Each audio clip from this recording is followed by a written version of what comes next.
Ladies and gentlemen, you are watching yet another episode of Lima Shenanigans of 1977. It's Thursday night, and you know what that means. It's time to cross the line by making an impact with the TNA Event Center. And now here is the man who will give you all the news from TNA Wrestling, Eric M. Lima. Thank you very much, Mr. Announcer, sir. Well, hello there, everyone. Welcome to yet another episode of Eric Lima Shenanigans of 1977, episode 1163 of the show. Hope you guys are having a wonderful day. Sorry, I'm on my phone. This is episode, like I said, 1164. I want to talk about what happened last night on TNA Impact. Now, I usually do a video right after Rant and Rave, but Rant and Rave gone on a little bit longer, over an hour, longer than we usually do it, because of all the stuff that's been happening in the WWE right now, pertaining to the former owner of the WWE. If you want to know what we're talking about, refer to last night's episode. There'll be a little bit more on that situation next week on Rant and Rave, just to let you guys know. So we're going to talk about what happened on TNA. The first matchup was Kevin Knight versus ABC's Chris Bay, one half of the TNA Tag Team Champions. But member of 98 Degrees, the boy band from the late 90s, that started the Lachey Brothers and Justin Jeffrey. Jeff Timmons is in attendance. Jeff Timmons is also a good friend of Jesse Goddard's, the former OVW National Heavyweight Champion, is in attendance. Kevin Knight against Chris Bay. And Chris Bay ended up winning the matchup, but the Grizzled Young Veterans, Zach Gibson and James Drake, former NXT UK Tag Team Champions, decided to attack ABC from behind. And a little bit more on that situation. Ash by Elegance cut a promo with the lovely Ashley May Sabara, who formerly known as Dana Brooke, with the bikini and all. I think they're trying to prove that she's not a timeless Toni Storm ripoff. It's more, and she is not. She's more like one of those, the fragrance commercials, And that's why I think they're trying to, but trying to show the glamour that is Ash by Elegance. Frankie Kazarian says he will explain his actions next week of why he attacked Eric Young, but Rich Swann wants some answers already, and he says, if I were you, I'd do the same when I do what I did. So I think Rich Swann's been a good guy for a long time, and never seen him as a heel. So you thought you would see that a little bit with him when he was hanging out with Sami Callihan. But mine, I digress. Dirty Dango and Oleg Prudius went up against the team of Dante King and Darren Drake, and Oleg Prudius was doing most of the work in the tag team action, but Dango and Prudius did win the matchup. Then GYV did address ABC in the back, but then Santino Marella interrupts them, trying to scold them and discipline them, but ABC wants a piece of GYV, so this is going to be a very interesting situation, to say the least. Also, Mustafa Ali is on his way to TNA. It'd be an interesting situation to say the least. Again, another interesting situation with Mustafa Ali on his way, and I think it's going to be a huge deal in the here in TNA. Blah. Trying to say this time, fine. So many initials, let me tell you. GM Miller interviewed the Motor City Machine Guns and the Rainmaker Kazuchika Okada. Now, there's a rumor going around that when Okada's trying to make the rounds just in case to try out which organization, wrestling organization wants to go. Rumor has it he may end up going to NXT, part of the WWE. Now, here's the thing: the Vince McMahon situation may alter things in the WWE, and may think potential free agents, kind of like, make them change their minds, and for the timing for all this to happen before the Royal Rumble tomorrow night, the timing could not be worse, and you're getting many potential returns and all that, and all of a sudden, boom, here comes this whole situation. Now remember what the TKO spokesperson said. Vince McMahon does not run TKO, nor does he run the day-to-day operations of the WWE.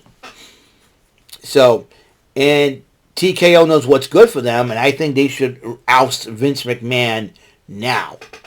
Or wait after the Royal Rumble, or wait after WrestleMania, who knows. I think 40 years of WrestleMania, the timing of everything that's been happening to the WWE is really, really, really kind of rotten. But unfortunately, this is what happens when your ego and your greed can really cost you in the end. And I think that's what happened here, in my personal opinion. So, I'm not standing up for Vince McMahon. I don't condone what he has done. I can't. The guy has been out of touch with wrestling for a long time. So, just basically, he needs to move. Vince McMahon needs to move on, and he needs to stay away from the WWE. Let the talent do the thing. And like I said last night, I'm not going to let him make me stop watching WWE. I watch WWE for the talent, for what, because there's lots of people, also other people behind the scenes that made the WWE great. To me, if it had not been for Lawler and Kaufman, professional wrestling wouldn't be as popular as it is today. Because the fact of the matter is, they never did it in the WWE, feuded with each other. But the fact of the matter is, the Lawler-Kaufman situation is more, gets Hollywood more interested in. Okay, some celebrities get more interested and invested in watching the product of professional wrestling, whether it be NWA, Mid-South Wrestling, and now the WWE really, when the WWE had really, came into the forefront when you had Captain Lou Albano and Cyndi Lauper feuding, and then it turned into a women's title match between Fabulous Moolah and Wendy Richter. Then it involved with Hulk Hogan and Roddy Piper, and that's where it all began. Vince McMahon played a role into it, but remember, it's the talent that really made it to what it is today, in my personal opinion. Yeah, Vince McMahon may have gotten the ball rolling, but the talent took it to a level. Then you got Stone Cold Steve Austin and The Rock and Triple H and Shawn Michaels and Bret Hart. They all formed up the Attitude Era. Add the Undertaker. Those 6 men right there I mentioned, they made the Attitude Era what it is what it is, and really put the WWE back on top. And then like I said, Hulk Hogan again turning heel. That put professional wrestling back on the map, coinciding that with DX, Stone Cold, with the Attitude Era. All that rolled to one. It takes more than just one person to get it done. And not just one person. It takes a whole team of people to get it done. And in the WWE, that's why the WWE is still at the top of the profession today. AEW's gone a long way to go. Long way to go, no doubt. But they'll get there. And that's why I watch AEW. That's why I watch TNA. And right now, there was a lot of controversy surrounding the two big companies. You got the WWE with the Vince McMahon controversy. You got AEW still reeling from firing CM Punk and having, how that going. You get the NWA reeling from the cocaine segment situation. The only organization right now on TV that has not gotten a lot of controversy and scandal is TNA, and that's why I think TNA has been doing very, very decent. And then you got I all went off on a tangent because Okada may be signing with the WWE. We'll see what happens then. But right now he's teamed up with the Motor Machine Guns against the System in that matchup. The Knockouts World title on the line. Jordynne Grace to defend against Trinity, and Jordynne Grace did end up winning that rematch.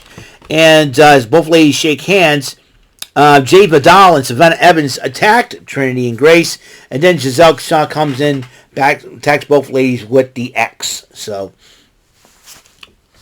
this will be a very interesting, again, another situation that will be, will come to the forefront. The System, that consists of the world champion, the new TNA World Heavyweight Champion Moose, Brian Myers, Eddie Edwards, and his wife Alicia. The fact of the matter is that this group has been formed, and I'll tell you what, that's the first faction formed under the new TNA banner, and it's a huge deal to promo on the 6-man tag with the Motor City Machine Guns and Kazuchika Okada, the Rainmaker. Remember, Okada did once perform in the in TNA before, back in the day, and I think he was dressed as Jet Li in the Black Mask. if I'm not mistaken. And Josh Alexander did cut a promo, and Alan Angels interrupts Alexander and says, I want to have you the first guest on my new talk show called The Sound Check. So, Alan Angels, it'd be very interesting to have his own first talk show under the TNA banner. Nic Nemeth, formerly known as Dolph Ziggler, made his in-ring debut against one half of the Rascals, Zachary Wentz, who is engaged to current NXT superstar Gigi Dolan. Congratulations to the two of them. Gigi Dolan is one of my favorite ladies on NXT. Well, Nemeth didn't win the matchup, and Trey Miguel attacks Nemeth, and then Steve Macklin did attack Nemeth. So, looks like the feud between Macklin and Nemeth is just beginning. Crazy Steve then cut a promo about being digital media champion, and then Rhino interrupts Crazy Steve and challenges him and pushes him, and Crazy Steve starts laughing. So I think Rhino challenging Crazy Steve, that's going to be nuts. DK somewhere like in some kind of written up church or something like this, like it's drawn in, cut a promo of becoming the Knockouts tag team champions, and MK Ultra went up against Jody Threat and Danny Luna, and MK Ultra did end up winning the matchup. Then the main event, the 6-man tag, the System versus the Motor City Machine Guns and Kazuchika Okada, and the Machine Guns and Okada ended up winning the match as well. That takes away the momentum from the System. Let's see what happens on that case. Tonight we got AEW Rampage to deal with, so also SmackDown and NXT Level Up. The final SmackDown before the Royal Rumble.